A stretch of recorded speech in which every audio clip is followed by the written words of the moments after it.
সেদিনকে তুষার আমাকে মেসেজ করে বলছে, ভাই কলেজ যাবি? আর কলেজ যেতে কার না ভালো লাগে, কলেজ শেষ হয়ে যাওয়ার পর।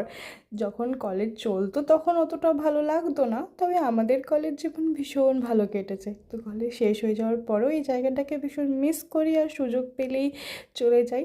আর আমাদের ডিপার্টমেন্ট এত ভালো যে আমাদেরকে অলওয়েজ ওয়েলকাম করে। তো ডিপার্টমেন্টে চলে গেছিলাম, ওখানে একটুখানি সময় কাটিয়ে তারপর বাইরেই ছিল হচ্ছে এই শোকেসটা, যেখানে তুষারের হাতের তৈরি ভীষণ সুন্দর সুন্দর জিনিসগুলো রাখা ছিল। এটা একদম লাস্ট সেমিস্টারেও বানিয়েছিল, আর এত সুন্দর হয়েছিল, আমাদের দেখেই প্রাউড ফিল হয়, আর ও তো সাথেই ছিল।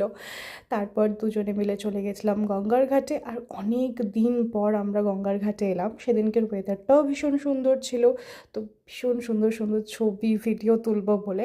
তবে আমার এই ঘাটটা খুব একটা ভালো লাগে না, বিকজ অফ দ্যাট বাঁশের গন্ধ।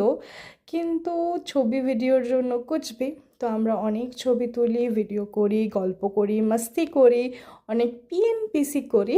তারপর আরেকটা জায়গায় যাব বলে রেডি হই। আর এই সাডেন প্ল্যানগুলো এত সুন্দর এক্সিকিউট হয় যে কী বলবো, মনে অবশ্যই থেকে যায়। তারপর দুজনে মিলে চলে গেছিলাম শ্রীরামপুর। আমরা শ্রীরামপুরও অনেক দিন পর এলাম, আর ওখানে বৃষ্টি পড়ছিল বলে ভেবেছিলাম শ্রীরামপুরেও হয়তো এক হাঁটু জল থাকবে, তবে ছিল না। তারপর আমরা টুকিটাকি কিছু জিনিস কিনে, কারণ সামনেই পুজো, তারপর চলে গেছিলাম পেট পুজো করতে। আর এখানকার পিৎজাটা এত সুন্দর ছিল, প্লিজ ট্রাই করো যদি তোমরা শ্রীরামপুরের আশেপাশে থাকো, প্লিজ ট্রাই দেয়ার পিৎজা।